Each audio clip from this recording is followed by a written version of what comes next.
Donc d'abord on aimerait savoir si ça nécessite une organisation lourde d'organiser RSPO, quoi. Oui, surtout que le point particulier de nous, c'est qu'on est des étudiants, donc des étudiants des écoles aéronautiques toulousaines. Donc la préparation, elle se fait depuis septembre. C'est long, hargneux, et puis ça s'accélère surtout c'est la fin, et encore en plus aujourd'hui. Donc c'est une grosse logistique. Il y a le côté juridique, il y a le côté communication, le démarchage des sponsors parce qu'on ne fait que du sponsoring. Donc oui, c'est une grosse organisation. D'accord. Et justement, vous me dites que vous êtes des étudiants, mais qu'est-ce que ça apporte au niveau, expérience aux étudiants d'organiser ça? C'est une très bonne école de la vie, en tout cas on trouve, parce qu'on fait face à des problèmes, enfin des contraintes réelles, là, vraiment dans le monde du travail. On sort du monde étudiant, je vois par exemple les contraintes administratives, mon camarade il les a complètement découvertes. Moi j'ai appris de la communication, j'ai aussi découvert des nouveaux avions. Si, c'est une très bonne école et c'est un bon lieu pour découvrir. Oui, d'accord. Et alors justement, comment est-ce que vous avez, disons, recruté ces avions? Comment est-ce que vous les faites venir? Est-ce qu'ils s'invitent eux-mêmes ou c'est vous qui les contactez? Alors, il y a un peu de tout.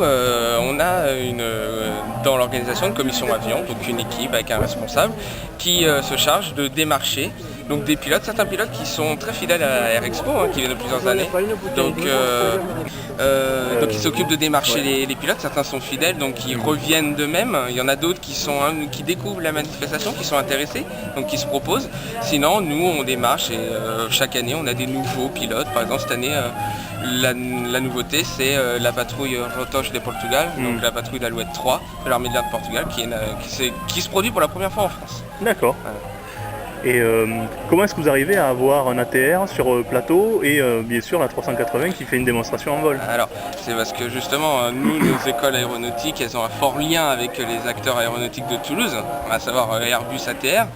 Et c'est aussi des sponsors fidèles, donc à chaque fois ils s'engagent à nous envoyer au moins un avion en démonstration. Et cette année on a la chance, c'est les 2 derniers modèles justement de chaque. Donc, cette année en plus le président d'honneur c'est Jean-Marc Thomas, donc il a appuyé la venue de la 380. Et l'année précédente c'était le PDG d'ATR. Donc aussi, donc on a un fort lien avec ces 2 entreprises qui apprécient Air Expo et qui soutiennent chaque année. D'accord. Et à part les avions qu'on va voir voler en exposition, qu'est-ce que vous avez sur le site pour attirer les spectateurs?